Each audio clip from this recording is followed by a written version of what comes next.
बहुत बहुत स्वागत है आप सभी का मेरे YouTube चैनल पे जिसका नाम है AYT इंडिया एकेडमी। दोस्तों आज की वीडियो जो मैंने चुनी है प्रोडक्शन सुपरवाइजर या प्रोडक्शन इंजीनियर के ऊपर कि एक प्रोडक्शन सुपरवाइजर या प्रोडक्शन इंजीनियर से इंटरव्यू के दौरान क्या क्या चीजें पूछी जा सकती हैं या एक अच्छा प्रोडक्शन सुपरवाइजर इंजीनियर बनने के लिए आप लोगों को किस किस चीज के बारे में जानकारी होना जरूरी है। दोस्तों ये वीडियो का जो चुनाव है मैंने ये किया है एक सर्वे डालकर। दोस्तों मैंने एक सर्वे डाला था लगभग 2 हफ्ते पहले कि आप किस टॉपिक के ऊपर वीडियो देखना चाहेंगे, तो जिसमें मोर देन 55% लोगों ने बोला कि हमें प्रोडक्शन सुपरवाइजर के ऊपर इंटरव्यू टिप्स का वीडियो देखना है। तो मैंने उसी सर्वे के बेसिस पे इस वीडियो को तैयार किया है। उम्मीद है वीडियो आप लोगों को पसंद आएगी। चलिए फिर ज्यादा वक्त ना गवाते हुए शुरू करते हैं वीडियो को। Let's start.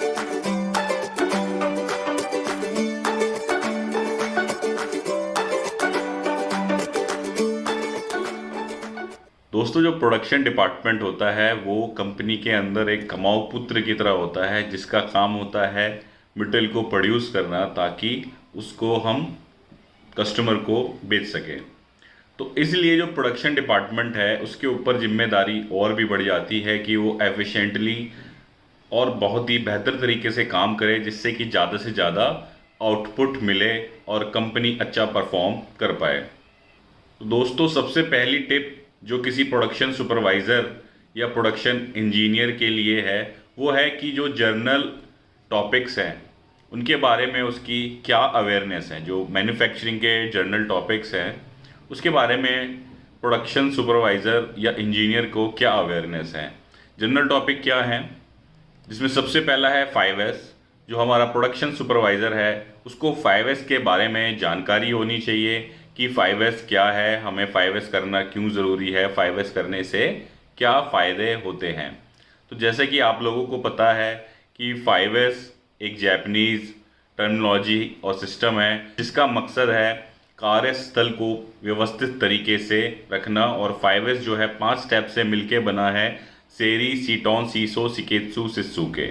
और इन 5 स्टेप को हमें अपने शॉप फ्लोर के अंदर तरीके से इम्प्लीमेंट करना है और सभी लोगों को अवेयर करना है। इसके बाद जो दूसरा टॉपिक है वो है काइजन। काइजन दोस्तों 2 शब्दों से मिलके बना है, काई प्लस जेन। काइजन का मतलब होता है निरंतर सुधार या बेहतर के लिए सुधार करना। जो भी हम काम कर रहे हैं, चाहे मैं मशीन चलाता हूँ, चाहे मैं टूल रूम के अंदर काम करता हूँ या कोई टूल बना रहा हूँ, तो मैं अपने कार्य करने के तरीके में डेली क्या सुधार लेके आ रहा हूँ वही काइजन है। तो प्रोडक्शन सुपरवाइज़र को अपने शॉप फ्लोर के अंदर काइजन्स को आइडेंटिफाई करना है और उनको इम्प्लीमेंट कराना है। इसके बाद में जो टर्मिनोलॉजी है वो है पोकायोके। पोकायोके के बारे में आप लोगों को मैं पहले भी बता चुका हूँ और पहले भी इसके ऊपर मैं वीडियो बना चुका हूँ। तो पोकायोके क्या होता है, बेसिकली ये एक मिस्टेक प्रूफिंग का सिस्टम है जो कि हम अपने टूल, मशीन या शॉप फ्लोर के ऊपर लगाते हैं जिससे कि कोई व्यक्ति भूल कर भी कोई गलती ना कर पाए। ऐसा कोई सिस्टम लगा देना ही पोकायोके कहलाता है। तो प्रोडक्शन सुपरवाइज़र या इंजीनियर की ये जिम्मेदारी बनती है कि जब वो शॉप फ्लोर पे है और शॉप फ्लोर पे घूम रहा है या काम कर रहा है तो वो ऐसी चीज़ें आइडेंटिफाई करे जहाँ पे गलती होने के चांसेस हैं और पोकायोके इम्प्लीमेंट करके उन चांसेस को 100% एलिमिनेट कर दे। दोस्तों जितने भी मैं अभी टॉपिक आप लोगों को इसमें बताऊंगा और जो यूज़फुल टिप्स बताऊंगा, कोशिश करूंगा कि उससे रिलेटेड अगर मैंने वीडियो बनाई है तो उसका लिंक मैं डिस्क्रिप्शन में डाल दूं ताकि आप डिटेल में जाके वो टॉपिक समझ सकें। इसके बाद जो अगला टॉपिक है वो है हमारा सेफ्टी। दोस्तों प्रोडक्शन सुपरवाइज़र को ख़ास तौर पे ध्यान रखना चाहिए कि सेफ्टी के साथ शॉप फ्लोर पे काम हो। सेफ्टी जैसे मैंने आपको पहले ही बताया है 3 एस्पेक्ट होते हैं सेफ्टी के, मैन, मशीन और मटेरियल। तो प्रोडक्शन सुपरवाइज़र ने ये ध्यान देना है कि जितने भी मैन पावर काम कर रही है उन्होंने प्रॉपरली पीपीई पहना हुआ है, नहीं पहना हुआ है, उन्होंने हेलमेट लगा रखा है, नहीं लगा रखा, ग्लव्स पहने हैं, नहीं पहने, अगर ईयर प्लग की रिक्वायरमेंट है लगाए हैं, नहीं लगाए, मास्क की रिक्वायरमेंट है लगाए हैं या नहीं लगाए हैं। साथ ही साथ ये भी ध्यान देना है कि मशीन को कोई नुकसान ना पहुँचे और ना ही हमारा मटेरियल जो है वो ख़राब हो, उसमें रस्ट लगे या वो डैमेज हो। तो ये सारे एस्पेक्ट्स जो है एक प्रोडक्शन सुपरवाइजर को जानना बहुत ही ज़रूरी है और सेफ्टी के साथ शॉप फ्लोर पे काम करना बहुत ज़रूरी बन जाता है। इसके बाद जो अगला जर्नल अवेयरनेस का या जर्नल टॉपिक है वो है हमारा मेजरिंग इंस्ट्रूमेंट नॉलेज। अगर मैं शॉप फ्लोर पे काम कर रहा हूँ और वहाँ पे वर्नियर, माइक्रोमीटर या प्रोफाइल प्रोजेक्टर यूज़ होते हैं और मुझे वह यूज़ करने नहीं आते, तो फिर मेरा शॉप फ्लोर पे काम करने का फ़ायदा नहीं है। मेजरिंग इंस्ट्रूमेंट के बारे में जानकारी रखना सिर्फ क्वालिटी डिपार्टमेंट का ही काम नहीं है, प्रोडक्शन डिपार्टमेंट या प्रोडक्शन सुपरवाइजर, इंजीनियर, एग्जीक्यूटिव को भी जो मेजरिंग इंस्ट्रूमेंट है वो भी अच्छे तरीके से इस्तेमाल करने आने चाहिए, ताकि जो शॉप फ्लोर के ऊपर पार्ट बन रहा है वो उसको टाइम टू टाइम चेक कर सकें कि कोई दिक्कत नहीं आए और बेहतर क्वालिटी का मटेरियल प्रोड्यूस हो सके बिना किसी गलती के। तो इसलिए जो प्रोडक्शन सुपरवाइजर या इंजीनियर है उसको जितने भी कंपनी के अंदर मेजरिंग इंस्ट्रूमेंट यूज होते हैं उनके बारे में जानकारी रखना बहुत ही ज़्यादा। टिकट्स नहीं है भाई। फिर इसका एग्जाम? हे भगवान प्लीज। बहुत ही ज़्यादा ज़रूरी है। दोस्तों ये तो थी जर्नल टॉपिक्स जिनके बारे में प्रोडक्शन सुपरवाइज़र को पता होना चाहिए। अब हम कुछ जानेंगे जो प्रोडक्शन से रिलेटेड कुछ टेक्निकल टर्म्स हैं या टेक्निकल चीज़ें हैं, वो प्रोडक्शन सुपरवाइज़र या इंजीनियर को क्या क्या उनके बारे में पता होना चाहिए। जो सबसे पहली चीज़ है वो है पीएफडी। पीएफडी की फुल फॉर्म होती है process flow diagram. Process flow diagram क्या होता है? अगर हम शॉप फ्लोर के ऊपर कोई भी मटेरियल प्रोड्यूस कर रहे हैं तो वो किन किन प्रोसेसेस से गुजरेगा, किस किस मशीन पे जाएगा, क्या मैन पावर उसके ऊपर क्या प्रोसेस करेगी, कहाँ कहाँ क्वालिटी चेक होंगे, ये सारी चीज़ें जो हैं in detail process flow diagram या पीएफडी के अंदर मेंशन होती है। तो एक प्रोडक्शन सुपरवाइज़र या इंजीनियर को बहुत ही अच्छी तरीके से पीएफडी के बारे में जानकारी होनी चाहिए। ये नहीं कि वो अपने दिमाग से मटेरियल बनवा रहा है जो अपने एक्सपीरियंस के ऊपर बेस है। उसको प्रोसेस फ्लो डायग्राम या पीएफडी को फॉलो करना है और उसी के हिसाब से मटेरियल को प्रोड्यूस करना है। इसके बाद जो अगली चीज़ है वो है डीपीआर, जिसको हम बोलते हैं daily production report. As a production engineer, production supervisor, हमें डीपीआर के बारे में पता होना चाहिए कि डीपीआर क्या होती है। डीपीआर बेसिकली क्या है कि पूरे दिन में हमारी मशीनों के ऊपर क्या क्या काम हुआ, कितने उस पर बंदे लगे, किस मशीन पे क्या प्रोसेस हुआ, किस मशीन में ब्रेकडाउन आया, क्या लॉसेज आए, किस मशीन ने कितनी परफॉर्मेंस के साथ काम किया, किस ऑपरेटर ने किस परफॉर्मेंस के साथ काम किया। तो ये सारी चीज़ें जो हैं शिफ्ट एंड में डीपीआर के अंदर भरी जाती हैं। यूजुअली होता क्या है कि हम हर मशीन के ऊपर एक डीपीआर का फॉर्मेट लगा देते हैं जो कि ऑपरेटर उसको भरता है या जो लाइन सुपरवाइजर होता है उसको भर देता है, और शाम को इन सब की एंट्री एक एक्सेल में की जाती है ताकि हम सॉफ्ट भी डेटा कलेक्ट कर सकें और मंथ बेस पे उसको हम एनालाइज कर सकें।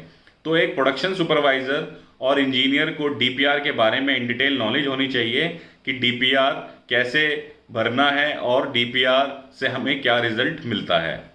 इसके बाद जो अगला टॉपिक है वो है हमारा machine and process in depth knowledge. अगर मैं एज ए प्रोडक्शन सुपरवाइज़र या इंजीनियर किसी भी कंपनी के अंदर काम कर रहा हूं और वहां पे कई प्रकार के मशीनें हैं या प्रोसेसेस होते हैं, सपोज वहां पे सीएनसीज भी हैं, वीएमसी भी हैं, लेथ मशीनें हैं, प्रेस शॉप भी है, मोल्डिंग शॉप भी है, तो मुझे ये सारी जानकारी होनी चाहिए कि प्रेस मशीन जो है वो कैसे काम करती है, उसके अंदर क्या क्या इश्यूज आ सकते हैं और उसके जो कंपोनेंट्स हैं वो क्या क्या हैं। इसी तरीके से मोल्डिंग मशीन अगर वहाँ पर है तो मुझे मोल्डिंग की पूरी जानकारी होनी चाहिए। और जो हमारे यहाँ प्रोसेसेस हो रहे हैं, जैसे कोई स्टैंपिंग हो रही है, पंचिंग हो रही है, अनीलिंग हो रही है, इंजेक्शन मोल्डिंग हो रही है, डी फ्लैशिंग हो रही है, तो उनके बारे में इन डेप्थ नॉलेज हो, हर चीज़ हमें उसके बारे में पता हो कि कोई अगर इशू आता है तो हम उसको रिजॉल्व कर सकें। साथ ही साथ अगर हम कहीं इंटरव्यू भी देने जाते हैं तो वहाँ यही पूछा जाता है कि आप किस कंपनी में काम करते हैं, वहाँ पे किस प्रकार की मशीनें हैं या कौन कौन से प्रोसेसेस फॉलो होते हैं। तो ऐसा ना हो सिर्फ हम काउंटिंग में लगे रहें कि इस मशीन पे इतने पार्ट बन गए, उस मशीन पे इतने पार्ट बन गए। जनरली क्या होता है, प्रोडक्शन वाले बस गिनतियों में लग जाते हैं कि आज 1000 पीस भेजने हैं, आज 1500 पीस भेजने हैं। वो जो टेक्निकल चीज़ें हैं उन पे ध्यान नहीं देते, जिसके कारण वो क्या है, उनकी एक ग्रोथ जो है स्टैग्नेंट रह जाती है और एक लिमिट के बाद उनको ग्रोथ नहीं मिल पाती। इसलिए जो भी मशीनें या प्रोसेसेस किसी भी कंपनी में आप काम कर रहे हो वहाँ पर हैं, उनके बारे में इन डेप्थ नॉलेज रखना आप लोगों के लिए बहुत ही ज़्यादा ज़रूरी है। इसके बाद जो सबसे अहम चीज़ है किसी भी प्रोडक्शन सुपरवाइजर इंजीनियर के लिए, वो है man power handling. Production supervisor को मैन पावर हैंडलिंग करनी आनी चाहिए। होता क्या है कि जो हमारे ऑपरेटर होते हैं या हेल्पर होते हैं बहुत पुराने हो जाते हैं और इनको क्या होता है, नौकरी का खतरा नहीं होता। खतरा इन द सेंस, अगर आप प्रोडक्शन सुपरवाइजर हो, क्वालिटी में हो, तो आपको ये लगेगा यार मेरी नौकरी चली गई तो मिलेगी नहीं मिलेगी। लेकिन क्या है, हमारी जो स्मॉल स्केल यूनिट्स हैं वहाँ पे ऑपरेटर और जो हेल्पर्स वगैरह होते हैं, सपोर्टिंग स्टाफ होते हैं, उनको कोई नौकरी का खतरा नहीं होता। उनको लगता है यार यहाँ 10,000 रुपये मिल रहे हैं, 10,000 रुपये तो कहीं भी मिल जाएंगे। तो वो क्या है कि प्रोडक्शन सुपरवाइजर को भाव नहीं देते, उसकी बातें को सुनते नहीं है, काटते हैं। तो ये टेक्निक आपको आनी चाहिए कि आप चाहे प्यार से काम निकलवाएं, धमका के काम निकलवाएं या कैसे भी समझा के काम निकलवाएं, आपको मैन पावर हैंडलिंग आनी चाहिए ताकि आप सही समय पे सही क्वांटिटी में सही माल बना सकें और कस्टमर को डिलीवर कर सकें। क्योंकि जो हमारे मेन रिसोर्सेज हैं, जो 4 रिसोर्सेज होते हैं, मैन, मशीन, मटेरियल और मेथड, उसके अंदर जो सबसे अहम रिसोर्स होता है वो मेरा मैन होता है। अगर आप मैन को ही मैनेज नहीं कर पाएंगे तो आप कोई माल प्रोड्यूस नहीं कर पाएंगे या आउटपुट नहीं दे पाएंगे। इसलिए आपको मैन पावर हैंडलिंग बहुत ही अच्छी तरीके से आना चाहिए। और अगर मान लीजिए कि एक लाइन पे कोई मैन पावर कम पड़ गई तो आप कैसे करोगे मैनेज कि दूसरी लाइन भी चलती रहे। तो ये सारी चीज़ें आपको सीखनी बहुत ही ज़्यादा ज़रूरी है और वो क्या होता है, टाइम के साथ आपको खुद ब खुद आती है। इसके बाद जो नेक्स्ट टॉपिक है वो है हमारा स्किल इवैल्यूएशन या skill matrix. As a production supervisor आपको ये पता होना चाहिए कि आपके अंडर जो बंदे काम कर रहे हैं, चाहे वो एग्जीक्यूटिव लेवल के हों या ऑपरेटर लेवल के हों या सपोर्टिंग स्टाफ के हों, उनके अंदर क्या क्या स्किल है या वो किस स्किल लेवल के हैं। सपोज मेरे पास एक बंदा है राम, उसको प्रेस मशीन भी चलानी आती है, उसको क्या है वेल्डिंग मशीन भी चलानी आती है। तो कभी क्या होगा, मान लीजिए आपको अर्जेंसी है और वेल्डिंग मशीन का ऑपरेटर नहीं आया, तो आप राम को वेल्डिंग मशीन पे लगा दोगे और आपकी वेल्डिंग की लाइन रुकेगी नहीं। तो ये सब चीज़ें आपको पता होनी चाहिए कि आपके नीचे जो मैन पावर काम कर रही है उसका स्किल क्या है। साथ ही साथ आपको क्या करना है कि जो बंदे आपके नीचे काम कर रहे हैं उनकी स्किल को भी इम्प्रूव करना है। उनकी स्किल को आप जितना इम्प्रूव करोगे उतना ज़्यादा बेनिफिट आपको मिलेगा। इसके बाद जो सबसे अहम चीज़ है किसी भी प्रोडक्शन सुपरवाइजर इंजीनियर के लिए वो है OEE, ओवरऑल इक्विपमेंट इफेक्टिवनेस। आपको OEE निकालना आना चाहिए कि आपकी मशीन जो है ओवरऑल क्या आउटपुट दे रही है। अगर आपको OEE नहीं निकालना आता तो आपका as a production supervisor, as a production engineer काम करना बेकार है। ये एक बहुत ही बेहतरीन यूनिट है किसी भी आउटपुट को मेज़र करने की। इससे आप ये पता लगा सकते हैं कि एक्चुअल में आपकी जो मशीन है वो क्या परफॉर्मेंस देती है। इसके अंदर बेसिकली क्या है, 3 टर्म्स होते हैं, एबिलिटी, परफॉर्मेंस और क्वालिटी। आपकी मशीन मान लीजिए 12 घंटे में से 10 घंटे अवेलेबल थी, तो जितने घंटे अवेलेबल थी और जितने टोटल टाइम था वो आपका हो गया एबिलिटी। उसके बाद आता है परफॉर्मेंस कि आपकी मशीन चली 10 घंटे, उसने दी आउटपुट 8 घंटे की, तो 8/10 क्या हो गया, उस मशीन की परफॉर्मेंस हो गई। इसके बाद आता है क्वालिटी कि उसने बनाए 1000 पीस, 1000 पीस में से 900 पीस ओके थे, 100 पीस खराब थे, तो आपकी क्वालिटी रेटिंग क्या हो गई, 900 डिवाइडेड बाय 1000। अब इन तीनों को आपस में जब मल्टीप्लाई कर देंगे हम तो क्या निकल के आएगा, हमारा OEE। इसके ऊपर भी मैं पहले वीडियो बना चुका हूं, आपको आई बटन दिख रहा होगा, उस पर जाके आप डिटेल में समझ सकते हैं कि OEE क्या होता है और OEE को कैसे कैलकुलेट किया जाता है। इसके बाद जो चीज़ आपको पता होना चाहिए वो है रेड बिन एनालिसिस या RBA। रेड बिन एनालिसिस क्या होता है कि डेली बेस पे जो हमारी मशीनों ने डिफेक्टिव पार्ट्स प्रोड्यूस किए, डिफेक्टिव का मतलब है चाहे वो रिजेक्ट हो या रिवर्क हो, तो जो भी हमारी मशीनों ने डिफेक्टिव पार्ट्स प्रोड्यूस किए हम उनको शिफ्ट एंड पे एनालाइज करते हैं कि उसके क्या क्या कारण रहे और उसके ऊपर हम परमानेंट एक्शन लेते हैं जिसको हम काबा बोलते हैं कि आगे से वो प्रॉब्लम रिपीट ना हो। तो इसको क्या कहा जाता है, रेड बिन एनालिसिस। इसके ऊपर भी मैं एक ऑलरेडी वीडियो बना चुका हूं, आपको आई बटन दिख रहा होगा, उस पर जाके आप देख सकते हैं कि रेड बिन एनालिसिस क्या होता है। रेड बिन एनालिसिस क्वालिटी का काम नहीं है केवल, रेड बिन एनालिसिस के अंदर quality, production, tool room, maintenance सबका होना जरूरी है, क्योंकि फॉल्ट किसी भी डिपार्टमेंट की वजह से हो सकता है। तो रेड बिन एनालिसिस को ये ना समझे ये सिर्फ क्वालिटी का काम है, ये प्रोडक्शन का भी उतना ही काम है। इसके बाद जो अगला टॉपिक है हमारा 4M चेंज मैनेजमेंट। जैसा कि आप लोगों को मैंने पहले बताया, हमारे पास 4 तरीके के रिसोर्स होते हैं, मैन, मशीन, मटेरियल और मेथड। अगर हम इन चारों रिसोर्सेज में थोड़े बहुत भी बदलाव करते हैं तो हमारा जो प्रोडक्ट है उसकी जो क्वालिटी है उस पर इम्पैक्ट आता है। तो इन्हीं चीज़ों को मैनेज करने को हम बोलते हैं 4M चेंज मैनेजमेंट, कि जब भी कोई चेंज हो तो उसको कैसे मैनेज करना है कि हमारी जो प्रोडक्ट की क्वालिटी है उसके ऊपर इफेक्ट ना आए। इसी को कहा जाता है 4M चेंज मैनेजमेंट। आपको आई बटन ऊपर दिखाई दे रहा होगा। Discover the world of ETF investing with Angel One Super app. Open free Demat. Management आपको आई बटन ऊपर दिखाई दे रहा होगा, इस पे जाके आप देख सकते हैं कि 4M चेंज मैनेजमेंट क्या होता है। इसके बाद जो है अगला टॉपिक वो है machine maintenance. As a production supervisor आपको अपनी मशीनों से बात करना आना चाहिए। बात करना इन द सेंस आपको अपनी मशीन की रग रग के बारे में पता होने चाहिए कि उसमें क्या क्या दिक्कतें आ सकती हैं, उसके बेसिक पार्ट्स क्या हैं, और बेसिकली क्या है जो क्लिट होता है, क्लीन, लुब्रिकेट, इंस्पेक्शन, टाइटन। ये जो कॉन्सेप्ट है मशीनों की मेंटेनेंस का, आपको ये इंश्योर करना है कि आपके जो ऑपरेटर्स हैं और जो लाइन सुपरवाइजर्स हैं इसको फॉलोअप कर रहे हैं, नहीं कर रहे। अगर आप ढंग से क्लिट को इम्प्लीमेंट करा देते हैं मशीनों के ऊपर तो आपकी 70 to 80% मेंटेनेंस के इश्यूज वैसे ही रिजॉल्व हो जाते हैं। तो आपको क्लिट के बारे में जानकारी होनी चाहिए और आपको ये अपनी मशीनों के ऊपर इम्प्लीमेंट कराना है। इसके बाद जो अगला टॉपिक है वो है टोटल प्रोडक्टिव मेंटेनेंस या TPM। दोस्तों इस पे भी मैं कई सारी वीडियोस बना चुका हूं। इन डिटेल आपको जानना हो तो आपको आई बटन दिख रहा होगा, साथ ही साथ डिस्क्रिप्शन में भी लिंक डाला हुआ है, वहां से जाके आप सीख सकते हैं कि TPM क्या होता है। यहाँ हम ब्रीफ में जानेंगे। बेसिकली क्या है, TPM एक ऐसा कॉन्सेप्ट है जिसके अंदर हम सारे एम्प्लॉयज को इन्वॉल्व करते हैं और अपनी जितनी भी मशीनें हैं उनको इस तरीके से मेंटेन करते हैं जैसे कि वो नई कंडीशन में थी, और आज की कंडीशन जो उनकी मशीनें पुरानी हो चुकी हैं वो आज भी उसी प्रोडक्टिविटी के साथ, उसी क्वालिटी के साथ मशीनें जो हैं आउटपुट दे रही हैं। ये सारी चीज़ें लागू करना क्या कहलाता है, TPM कहलाता है। TPM के टोटल 8 पिलर होते हैं, उनको हमें अपनी कंपनी के अंदर इम्प्लीमेंट करना आना चाहिए। इसके बाद जो अगला टॉपिक है वो है FIFO and LIFO concept. FIFO होता है फर्स्ट इन फर्स्ट आउट और LIFO होता है last in first out.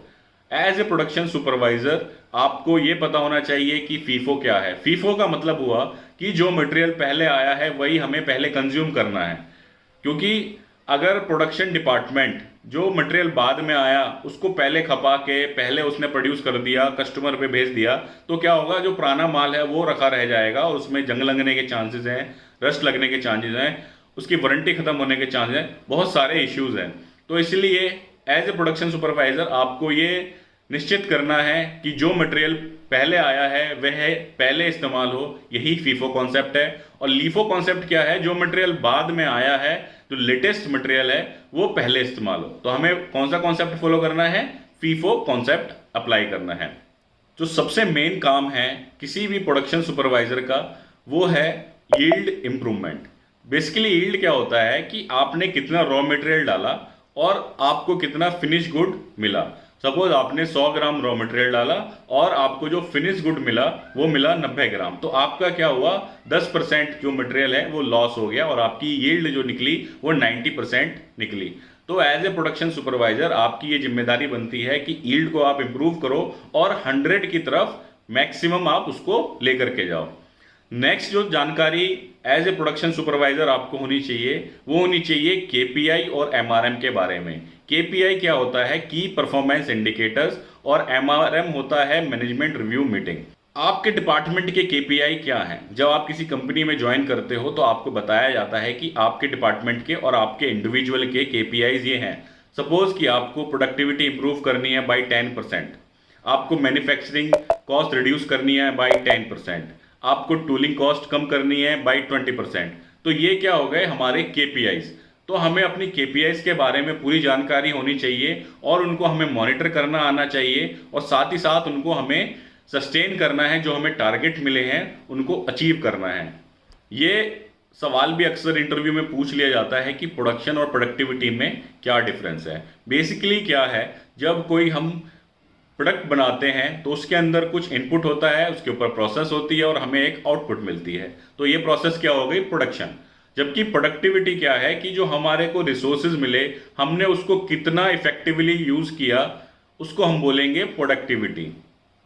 Suppose पहले मैं 8 घंटे में 10 किलो माल बना रहा था 2 मैन पावर के साथ, आज मैंने 8 घंटे में 12 किलो माल बनाना शुरू कर दिया 2 मैन पावर के साथ। तो ये क्या हो गया, प्रोडक्टिविटी इंप्रूवमेंट हो गई बाय 2 किलोग्राम। तो हमें प्रोडक्शन और प्रोडक्टिविटी के बारे में जानकारी रखना बहुत ज़्यादा ज़रूरी है। इसके बाद जो हमारा अगला टॉपिक है वो है BOM और BOQ। BOM क्या होता है, बिल ऑफ मटेरियल, और BOQ क्या होता है, बिल ऑफ क्वांटिटी। इस पर भी मैं पहले वीडियो बना चुका हूँ, आपको आई बटन ऊपर दिख रहा होगा, क्लिक करके आप वहाँ से देख सकते हैं। BOM क्या होता है, जब कोई आप असेंबली का पार्ट बनाते हैं उसके अंदर क्या क्या मटेरियल लगेगा। सपोज मैंने एक पेन बनाना है, उसके अंदर एक रिफिल लगेगी, एक ढक्कन लगेगा, एक एंड कैप लगेगा। ये सारी चीज़ें जो हैं ये क्या हो गए, BOM के पार्ट हो गए, कितनी कितनी क्वांटिटी में लगेंगे। तो आपको BOM के बारे में जानकारी होनी चाहिए कि BOM क्या होता है, और आप जब असेंबली के अंदर माल प्रोड्यूस कर रहे हैं तो आपको BOM को फॉलो भी करना आना चाहिए। इसके बाद जो हमारी 17वीं टिप है वो है हमारी साइकिल टाइम, टेक टाइम और lead time. As a production supervisor engineer आपको पता होना चाहिए कि साइकिल टाइम क्या होता है, टेक टाइम क्या होता है और लीड टाइम क्या होता है। बेसिकली साइकिल टाइम क्या है कि आप एक प्रोडक्ट को बनाने में कितना टाइम ले रहे हैं या एक प्रोसेस को कंप्लीट करने में कितना टाइम ले रहे हैं, वो आपका हो गया साइकिल टाइम। टेक टाइम क्या है कि एक प्रोडक्ट को बनाने के लिए क्या आपको रफ्तार चाहिए कि आप कस्टमर के ऑर्डर को मीट कर पाए। मतलब साइकिल टाइम तो हो गया कि भाई मेरे को 10 मिनट लगते हैं, लेकिन कस्टमर की डिमांड इतनी है कि आपको वो 8 मिनट में बनाना पड़ेगा, वो हो गया हमारा टेक टाइम। और लीड टाइम क्या होता है कि स्टार्ट टू फिनिश किसी कंपोनेंट को प्रोड्यूस करने में कितना टाइम लगता है। मान लीजिए उसमें 10 प्रोसेस हैं, अगर मैं आज प्रोसेस शुरू करूंगा तो वो 10 प्रोसेस खत्म होने मान लीजिए 5 दिन लगेंगे, तो हमारा वो क्या हो गया, लीड टाइम। और as a production supervisor, production engineer, आपकी जिम्मेदारी बन जाती है साइकिल टाइम रिडक्शन की, क्योंकि साइकिल टाइम रिडक्शन जो है वो हमारा डायरेक्टली लीड करता है कॉस्ट रिडक्शन में। क्योंकि जो प्रोडक्शन सुपरवाइजर का रोल है वो सबसे बड़ा रोल यही है कि जो हमारे रिसोर्सेज हैं उनको एफिशिएंटली यूज़ करे और मैन्युफैक्चरिंग कॉस्ट को कम करे, जिससे कंपनी को बेनिफिट हो और ज़्यादा से ज़्यादा आउटपुट मिले। इसके बाद जो है आपको ये पता होना चाहिए कि पर मैन पावर आउटपुट कैसे निकालते हैं। ये भी एक बहुत इंपॉर्टेंट KPI है किसी भी प्रोडक्शन सुपरवाइजर के लिए। आपको ये निकालना आना चाहिए कि अगर मेरे 1000 पीस बने, पर मैन पावर क्या आउटपुट आई। सबसे मेन चीज़ जो आपको ध्यान रखनी है वो ये है कि भैया कोई भी अगर प्रॉब्लम आती है क्वालिटी से रिलेटेड, आपको जस्ट ऐसे ही नहीं पास ऑन कर देना क्वालिटी को। होता क्या है कि प्रोडक्शन डिपार्टमेंट क्या है, मशीन खड़ी कर देता है कि जी बस अब मेरे हाथ खड़े हैं, मैं कुछ नहीं कर सकता, क्वालिटी डिपार्टमेंट आके चलवाएगा मशीन। भैया क्वालिटी क्या है, एक पुलिस इंस्पेक्टर है एक तरीके से। जब गलती हो जाएगी ना तो वो आपको बताएगा कि भाई ये गलती हो गई। लेकिन एज ए प्रोडक्शन सुपरवाइजर आपकी जिम्मेदारी ये है कि आप मशीन को रुकने ना दें। अगर कोई क्वालिटी इश्यू उसके अंदर आ रहा है उसको रिजॉल्व करें, क्योंकि क्वालिटी का काम प्रोड्यूस करना नहीं है, प्रोड्यूस करना आपका ही काम है, प्रोडक्शन का ही काम है। तो आपसे बेहतर कोई नहीं जानता कि कैसे अच्छे पार्ट बनाने हैं। क्वालिटी तो क्या है, एक पुलिस इंस्पेक्टर, एक फायरवॉल है, वो एक बस क्या करेगी, डिफेक्टिव पार्ट को जाने से रोक लेगी, मशीन रुकवा देगी, लेकिन करना तो आप नहीं है। तो आपने ऐसे ही जस्ट क्वालिटी पे पास ऑन नहीं कर देना प्रॉब्लम को, आपको प्रॉब्लम को सॉल्व करना भी आना चाहिए। और लास्ट नॉट द लीस्ट, सबसे एक ज़रूरी जो प्रोडक्शन सुपरवाइजर इंजीनियर के लिए स्किल है वो है कंप्यूटर स्किल। आपको जो है पावर पॉइंट, एक्सेल, वर्ड और आज के ज़माने में जो गूगल शीट्स, ये बहुत ही अच्छी तरीके से आनी चाहिए कि कोई आपको अगर MIS बनाने के लिए बोलता है, कोई रिपोर्ट बनाने के लिए बोलता है तो आप आसानी से बना सको। मैं ऐसे बहुत सारे लोगों को जानता हूं जिनके हाथ कांपने लगते हैं कंप्यूटर का नाम सुनते ही। लेकिन आज की ये नीड बन गई है कि आपको कंप्यूटर की भी उतनी ही नॉलेज हो जितनी कि आपको टेक्निकल नॉलेज है। तो उम्मीद करता हूं दोस्तों वीडियो आप लोगों को पसंद आई होगी और ये सारी टिप्स आप यूज़ करके अपने आप को एक बेहतर प्रोडक्शन सुपरवाइजर इंजीनियर बना पाएंगे। धन्यवाद।